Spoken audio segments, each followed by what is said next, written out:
So, how are things? I know Carol has an issue to raise, but perhaps. Gotta put my earphones in so I can hear better.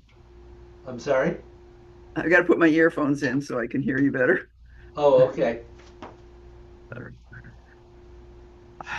Um,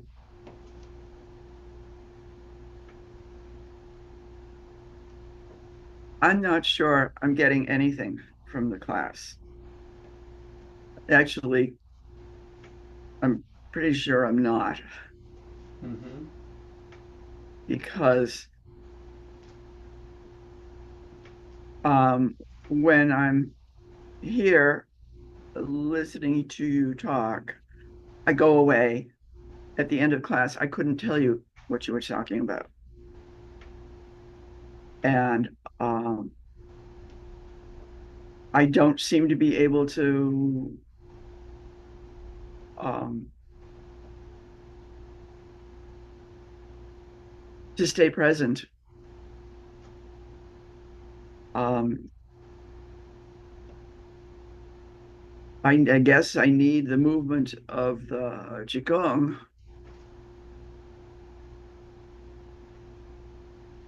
or whatever. Mm. And when I when I try to sit, I talked about it a little bit when we did the sitting yesterday in the qigong class, Mm. and and it's not that I get into my head, so I'm running conversations or it's not words in it. It's just uh, empty, not and not in a good way. It's not empty. It's full of cotton wool. Yeah. Only it's textured cotton wool, and then it takes me a long time to recover. So it's not as if I meditate and then feel refreshed and get on with the day. It sort of sets the tone for being foggy for a long time. And so I'm finding it less than useful Yeah. and thinking that I think I need to stop hitting my head against the wall that I've put up about doing this. I I do think, based on what you were saying yesterday, um, that you've got a lot going on in your life at the moment, I which do. which makes it very difficult um, to probably to meditate and sometimes even to practice Neigong or Tai Chi. Um, and certainly from what you were saying yesterday about how when you went upward from the feet that um, everything seemed to move clearly upward until you got to your head and then you were completely blocked. And I think that's probably um, exactly right. I mean, I think you have a lot of blockages in your head because of what you're having to deal with. And your mind is extremely active. Um, but obviously not allowing you to do something like meditate at the moment. Um, and I don't think I have certainly an answer for um, that because I think it seems to me you probably will just have to get to through to another stage when you are able to meditate. That at the moment that's just not something that seems to be working for you. No, it's not. And that's that's not a criticism of you or meditation. It's just the reality of where you are at the moment.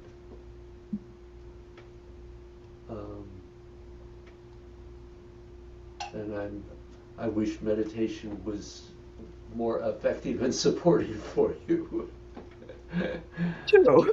But at the moment, it feels like another burden. Yeah. Well, who knows? A little ways down the road, that may not be the case. Yeah. So, or, the other thing too is that we're working with a very specific um, um, style of meditation. Mhm. Um, there may be others that would be more effective for you, Yeah. that would work. So, exploring some other meditation techniques um, would probably not be a bad thing for you to do. Um, I just happen to really only be focused on the Taoist water method one at the moment, Yeah. because there are many other meditation methods that work extremely well, as I'm sure Linda can attest to. Yeah. So that might be something to think about also. Um, so, do you have any thoughts about?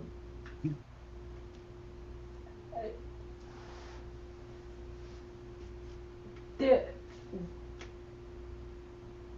there was a time when I'm going to use a personal experience where I was studying piano with a very, very high master, and I had a lot of things going through my mind, a lot of things I was experiencing. I was in Chicago, I was running out of money, I was borrowing, I was doing cash advances on my credit cards to pay my rent, realizing I was going into deep, serious trouble.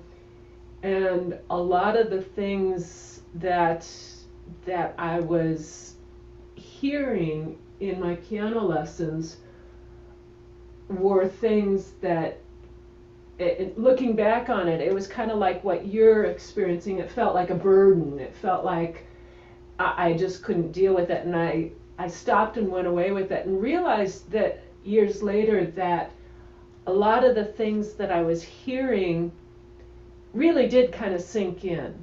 A lot of the things that were lessons that I couldn't absorb at the time were meaningful much later.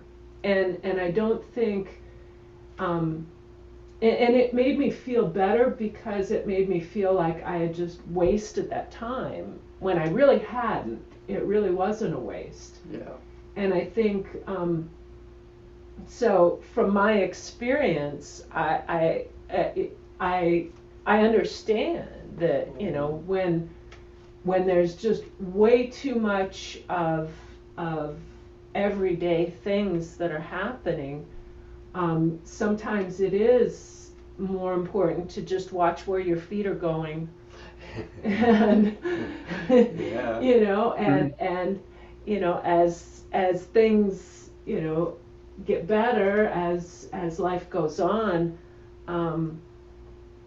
it the things that we do here may be more meaningful, or it may lead you into different pathways. The water method is very, very different than what Rick's guru was teaching. The group that I was meditating with there, it was more a fire method, really, in that there was a lot of chanting to really drive at those blockages. So yeah, and I think there's a lot in between. There's a lot that goes on. So yeah, it makes sense that when you're dealing with so much that it can feel, the piano lessons at that very high level was exactly what I wanted. It was something I had been striving for, and at the time, it just I just couldn't do it. Yeah. So I think, Good analogy. yeah. So I hope that helps. No, thank you. um, no. Yeah, certainly, Carol, you're welcome at any time. So, um, but I certainly understand where you're coming from. Yeah. But how are you doing? Slow bit, slow. It is slow. Yeah, yeah. It's couple sessions ago, you mentioned the idea of mind and body, or body and mind. Body, mind, yeah. And I've really kind of stayed with that because it's kind of a interesting thing to play around with. Absolutely. And so it's been interesting. It's been really interesting. And when I get busy with a whole bunch of other things, I know I fall back onto a lot of the mantra. So it feels like I kind of go back and forth with the. Maybe that's a balance for you. It helps me to feel that even though they're baby steps, they're still mostly going forward. That's where we are. There's always a few that go backwards, but but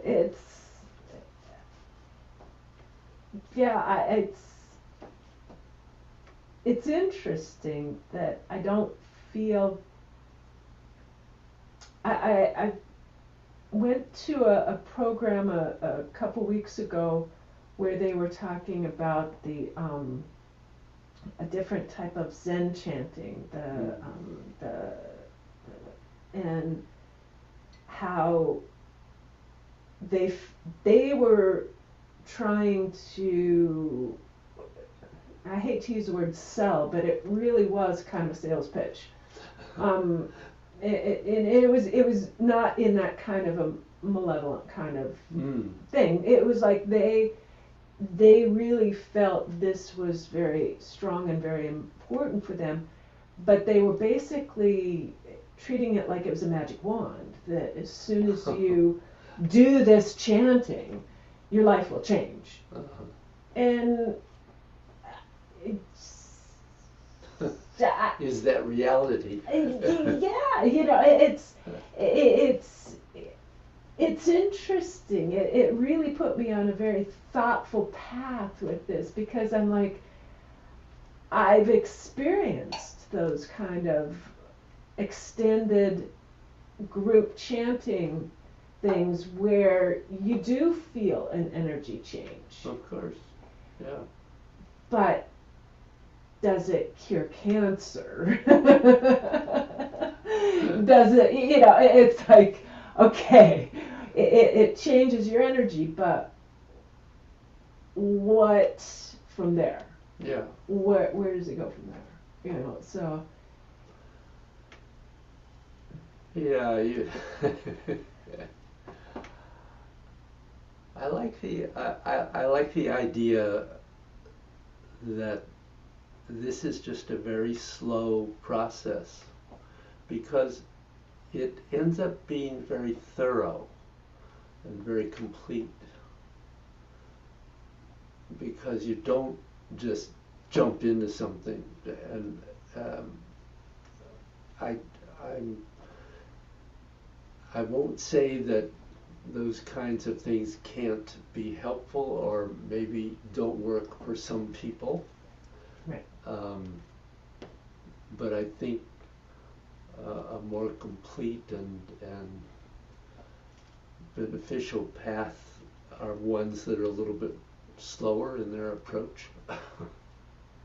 Yeah, I feel like it's kind of like the fad diets where somebody can lose a huge amount of weight in a very short time, but then have you really changed a lot of your habits Right.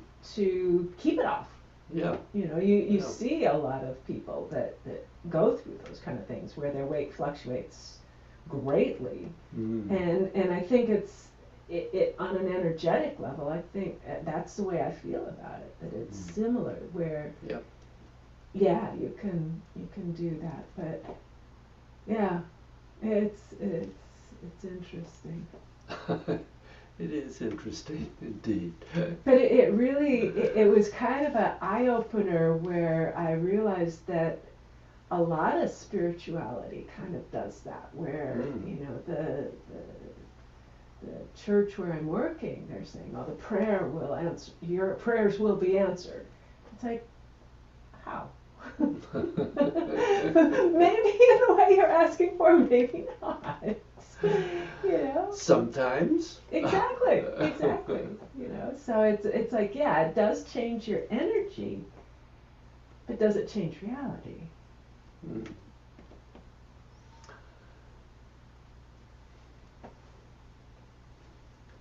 The mystery of it, really. Indeed. Yeah, Indeed. So, anyway. So let's do a little eight gates, if you will. Yes. And I hopefully next time I'll be able to join you. Yes.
So I feel like I should have watched sooner.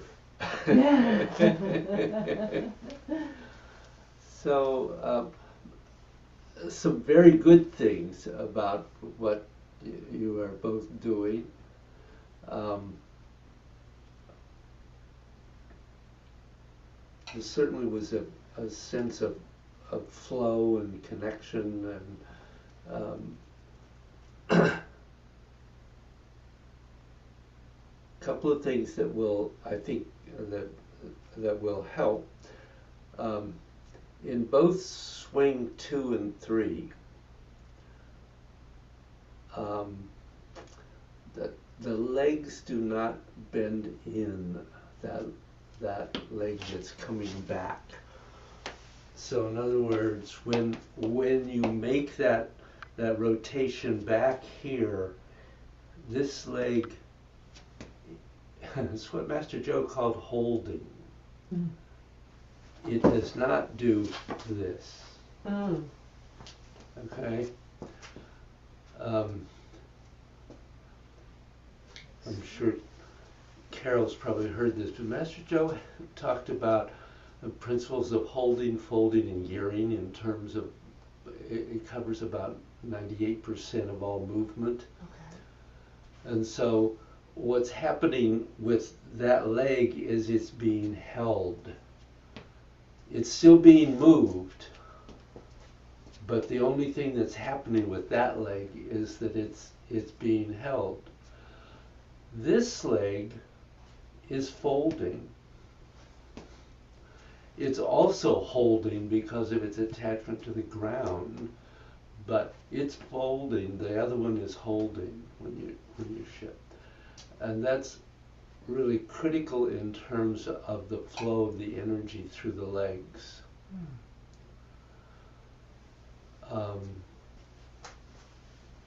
The other thing I would mention, particularly for you, was that and it may have been my eyesight, but it seemed to me that in 3, you were only going to one side and then to the other side. I didn't really get a sense of the middle.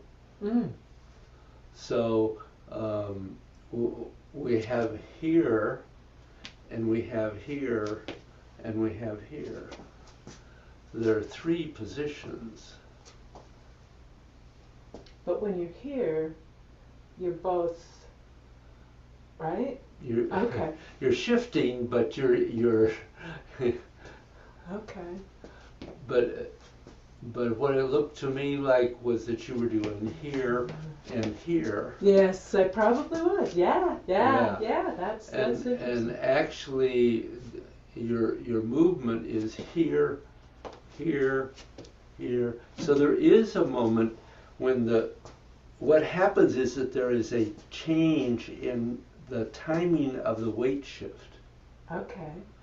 Because here you're fully on the left foot, or I am on the left foot, and now you're shifting, but it's much slower here, and then you go on to the right. So you have to have time for that movement in the center. Okay. The constant rotation of the arms. Okay. Yeah, because that was, I've been trying to feel the rotation, trying to understand where the rotation, that helps. Yeah. Because then it feels like, I'm trying to think how I was feeling it. So Yeah.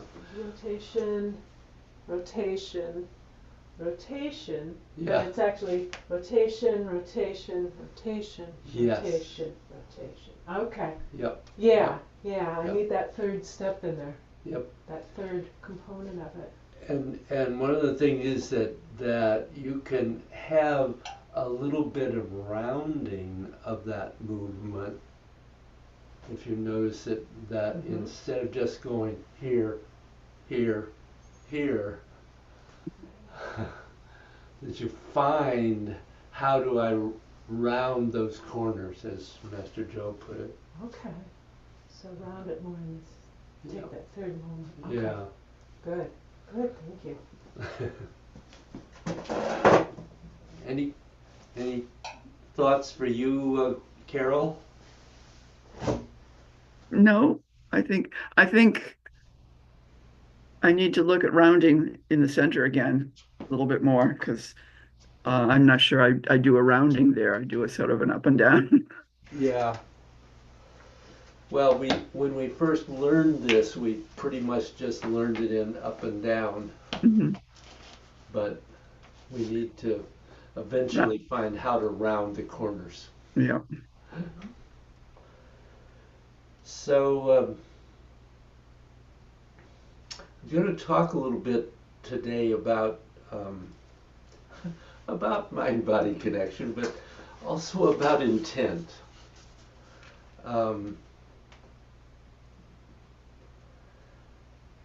and it's interesting. We've been working on this in the Gods class also because it's a pretty important step into the internal. Mm. Um,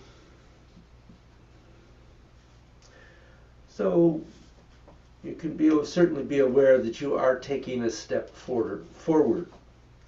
And we're still talking about mind-body connection.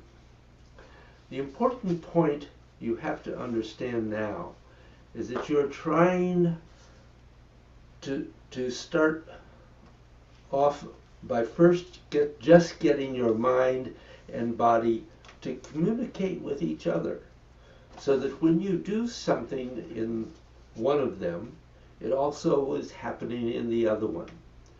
It's not two different things. They have to go together, because your mind doesn't leave your body when it moves, and it's there, whether it's whether it's numb or it's awake. And your body is always having some influence on anything you can consciously perceive. Your body is also having a very strong influence on your unconscious mind. You can't really say one is one and one is the other. What you can do is you can make both of them wake up. So what we're looking for is that the body has to find a way to fit inside your mind, and your mind has to find a way to fit inside your body.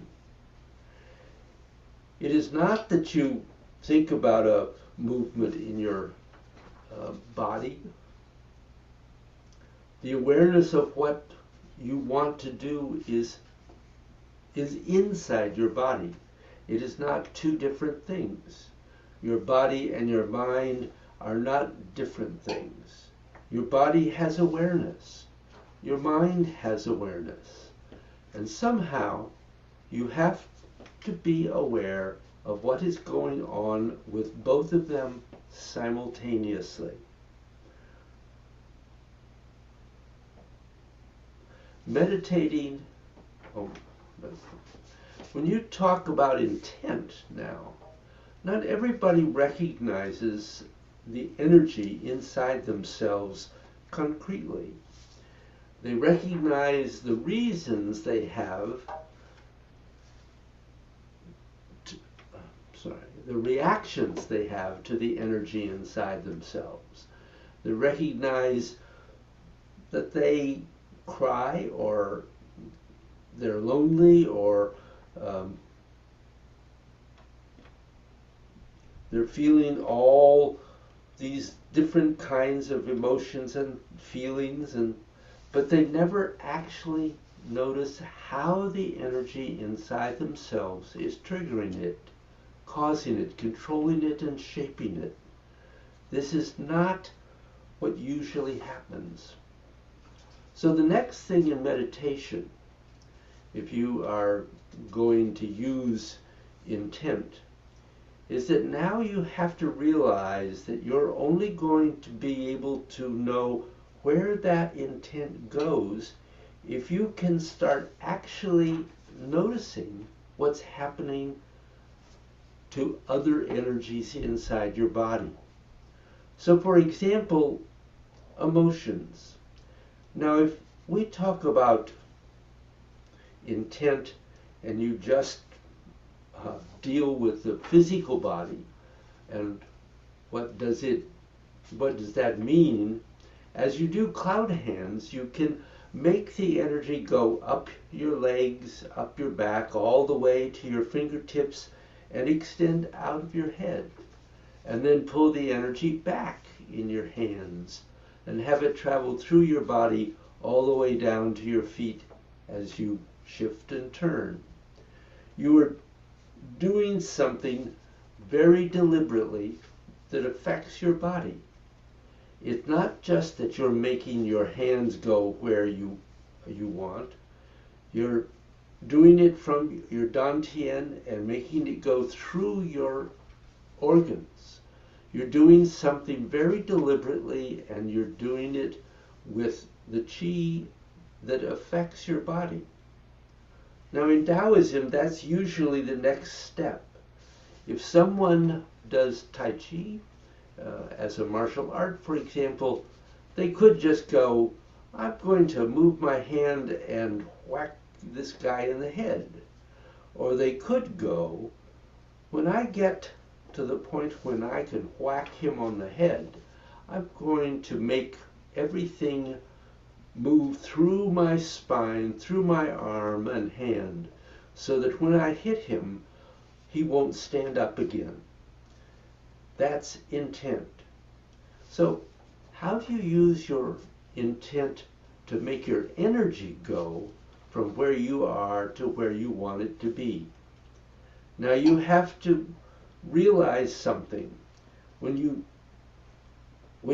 do mantras, as an example, when you get to a certain point and you get to the meaning of the mantra, what are you using your intent for?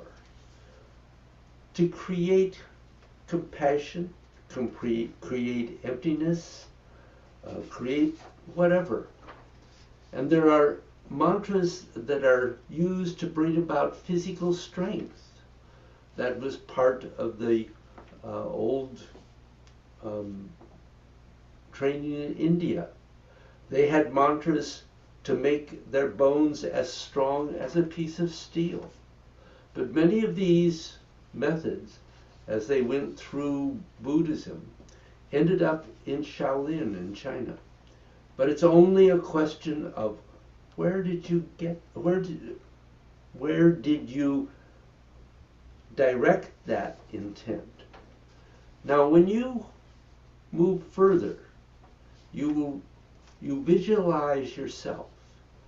There's not even a maybe about that fact. If you want to make it just physical, athletes visualize themselves being stronger or doing something, and guess what? They can do that. They get stronger to a certain degree. Not necessarily super strong, but not necessarily with super fluidity. Now fluidity is more of a Taoist thing. They are into balance, and they are into harmony. And the nature of harmony is fluidity. Harmony is fluid. Fluidity simply means there is no gap between yin and yang. They flow into each other smoothly. So using the mechanisms with mantras or visualizations or doing Tai Chi, you can do those things which will increase physical strength. That doesn't have to have, they don't have to have a spiritual context. If you want to be able to lift a bigger weight because you think it's spiritual, you're crazy. But it's done in a way that makes you more aware of the awareness inside you. It makes your awareness get stronger. Then it may just happen to be an action that allows you to lift something up. Now, a person in New York City who did an unusual type of hatha yoga wanted to make the point that it was about your mind.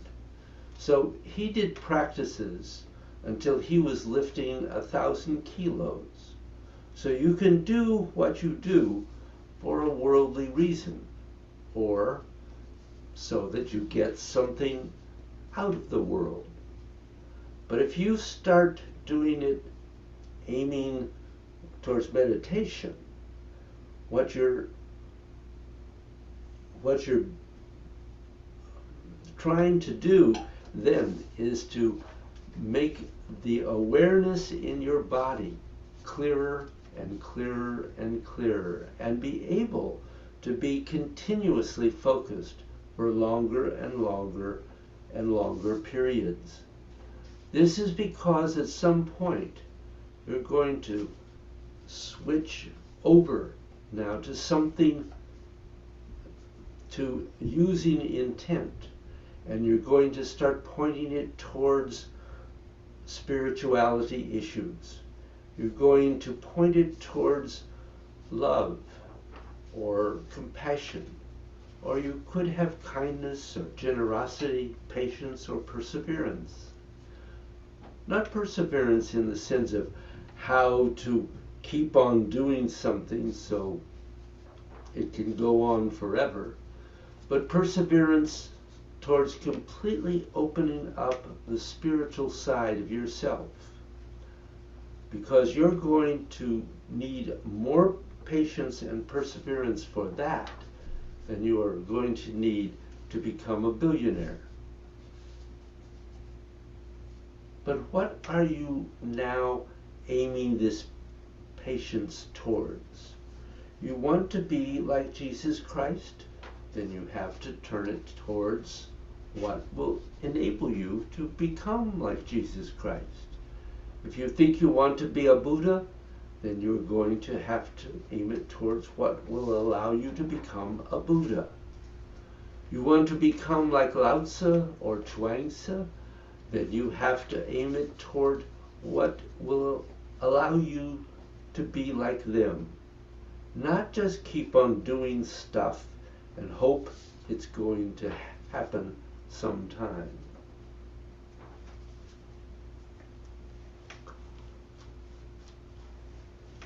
So, before we actually meditate, I want you to take just a little bit and try to focus your intent on what you want your meditation to allow you to do, to accomplish.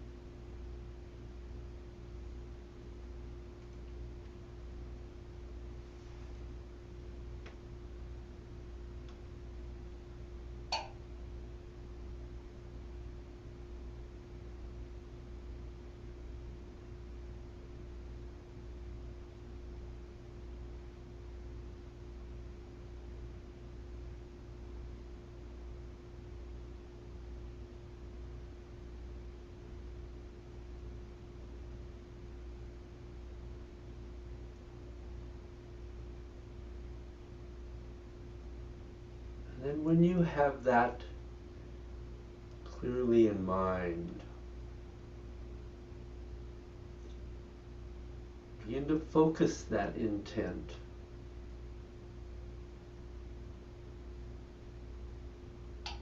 And through dissolving,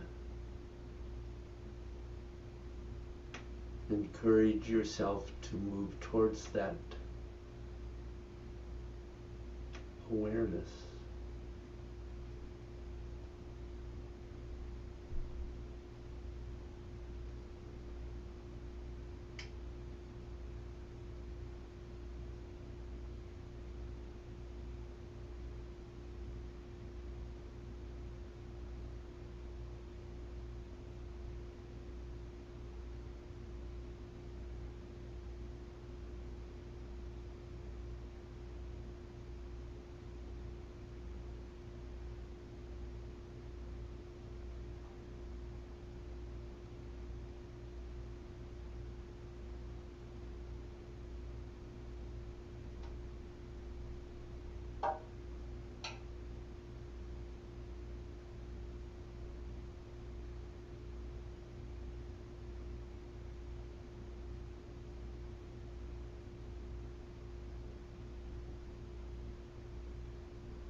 Whenever you're ready, we can begin to close.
sending all benefit gained from this practice out to help all the sentient creatures of the universe.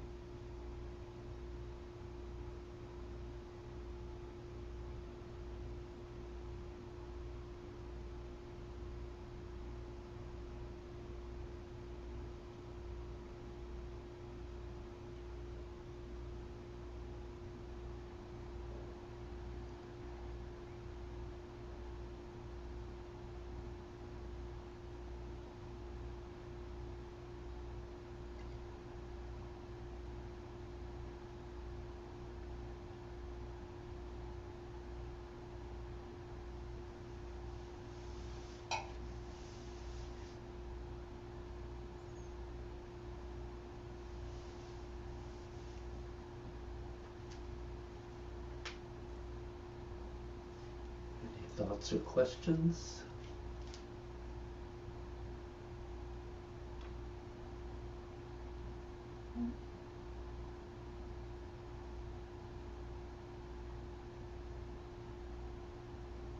Okay, thank you.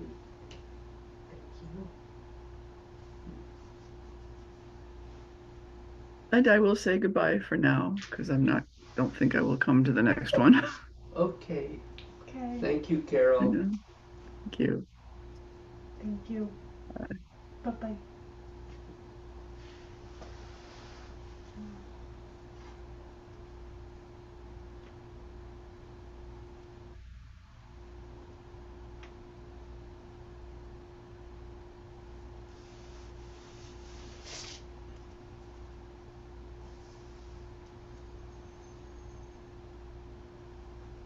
Well, Jane's at the dentist.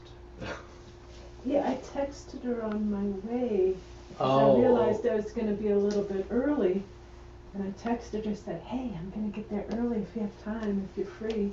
Yeah. And she texted me back that she was on her way to the dentist. Yeah. Yeah, I said I had some free time both before and after. And I actually got out of the house early enough today. All right.